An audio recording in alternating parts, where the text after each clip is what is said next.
এয়া আমাৰ ধৃতিৰাজ কোঁৱৰ, আমাৰ খুৰাৰ ল'ৰা। তাৰ আজি এবছৰ সম্পূৰ্ণ হৈছে, অৰ্থাৎ আজি তাৰ প্ৰথমটো জন্মদিন।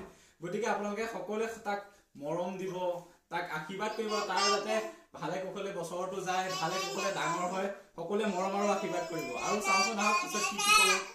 হাই কৰি দে, হাই। আজি তাৰ যিহে ফূৰ্তি, তাতে আকৌ সৰু সৰু ল'ৰা ছোৱালীবিলাক দেখি তাৰ আৰু ফূৰ্তি বাঢ়ি গ'ল। এনেধৰণে সকলোকে ৰুটি, পায়স, প্ৰসাদ, মিঠাই সকলোকে এনেধৰণে খাবলৈ দিয়া হ'ল। আৰু আমি কেকটো ৰাতিহে কাটিলোঁ, কাৰণ বা ৰাতিহে আহিছিলে।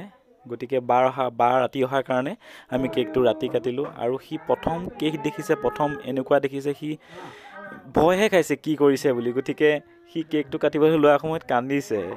এয়া চাওক আপোনালোকে।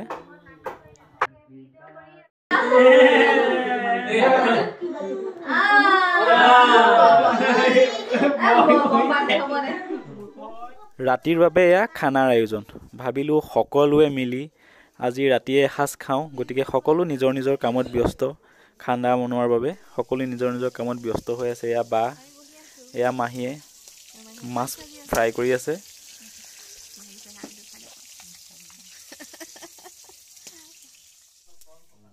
এয়া সকলোৱে মিলি ৰাতিৰ ভাত সাজ খাইছোঁ। খুৰা, ভিনদেউ, বৰ্তা, মহা, ভাইটি আদি সকলোৱে মিলি আমি ৰাতিৰ ভাত সাজ এনেদৰে খালোঁ।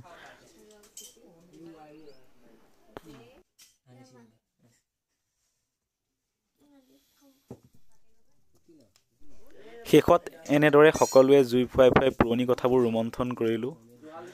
আৰু আজিৰ ভিডিঅ'টো ইয়াতে সমাপ্ত কৰিলোঁ। যদি ভিডিঅ'টো চাই ভাল পালে এটা লাইক কৰি দিব, আৰু কেনেকুৱা পালে এটা কমেণ্ট কৰি দিব।